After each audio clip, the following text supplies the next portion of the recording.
Good morning, students.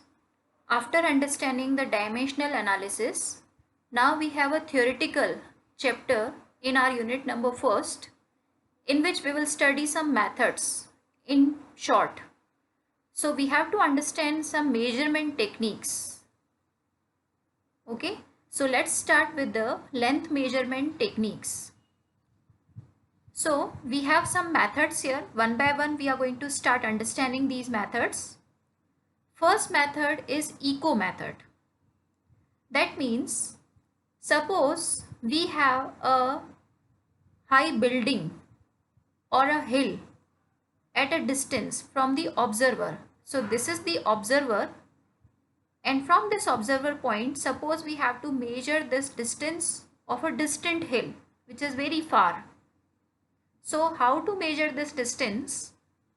For that, we take the help of echo method. Now students, you must be knowing the meaning of echo. Echo means bouncing back of sound. Okay, when it strikes the rigid surface. So what we are going to do here, from this observer point, first of all a gun is shot so that a sound wave is generated and it is moving towards the hill. As soon as it strikes the surface of the hill, then it bounces back.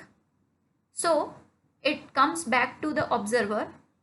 So what we have to do here, we have to note down the time interval when this sound wave was generated first and when it is received or heard back.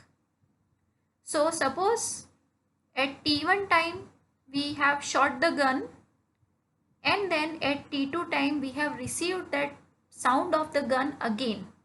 So this t2 minus t1 means time interval. Okay. So what we can do here, our target is that we have to measure this distance d from the observer end of the hill. So this distance between observer and the hill approximately we have to find out. So we can use this formula of distance is equal to speed into time. Okay, this formula is already familiar. So this formula we can always apply whenever something is moving with the constant speed. So we should have the idea of the sound's speed. Okay, so we can apply this formula, distance is equal to speed into time.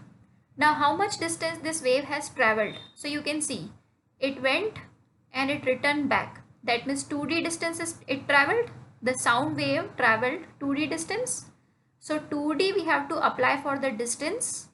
Speed of the sound wave is v suppose, and time, that time interval which we noted of sending the signal and receiving it back, that time interval we have to apply here. That means the time of journey of this sound. Okay, so how we can find this d value, distance value? So distance formula will become v into t by 2.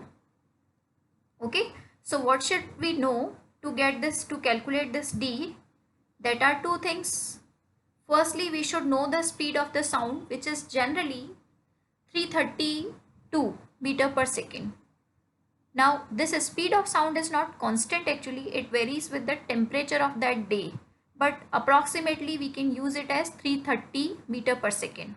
Okay, 330 or 332 value we generally use for the sound's speed. And time interval we have noted, so knowing v and t, we can calculate this distance by this formula. Okay, so echo method suggests one formula of finding the distance in this manner. Now suppose we have to measure a distance of a astronomical object from Earth. Okay, some idea we have to obtain. Then because in the space, that means outside the Earth, only to some height the atmosphere is present, and after that the atmosphere is not present. So we cannot use the sound signal, because sound needs the medium to travel. So what we have to do, whenever we have to measure the distance of any object in the space, then we should replace the sound signal by light signal, because light can travel even without medium. Okay, so here we can use laser signal. Laser is actually a very high intensity monochromatic light source, and its full form we have to remember. It is light amplification by stimulated emission of radiation. L, light amplification by stimulated emission of radiation. Now what we have to do in the same manner, suppose this is the astronomical object and suppose this is Earth. From Earth we target the laser towards that object. It returns back to the Earth observation point again. Then using the same formula, distance is equal to speed into time upon 2.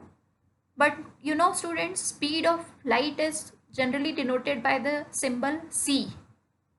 Speed of light, you know, speed of light is 3 into 10 raised to power 8 meter per second. So that c symbol we have to use for velocity whenever we are using the light. Okay. In the series of these echo methods, we have one more term, that is sonar method. Sonar full form is sound, navigation and ranging. Okay. Sonar method means sound, navigation and ranging. Now here the navigation term means underwater we have to find out the depth of any submerged object. Then we can use this sonar method.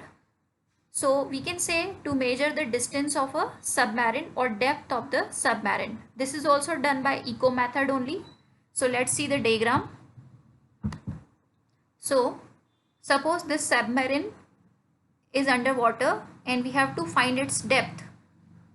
Then from the transmitter which is established in the boat or the ship, the sound signals which are ultrasonic sound signals that are sent towards the submarine, and the time of sending and time of receiving back the signal is noted, because as soon as the sound will strike the submarine, it will be reflected back in the same direction.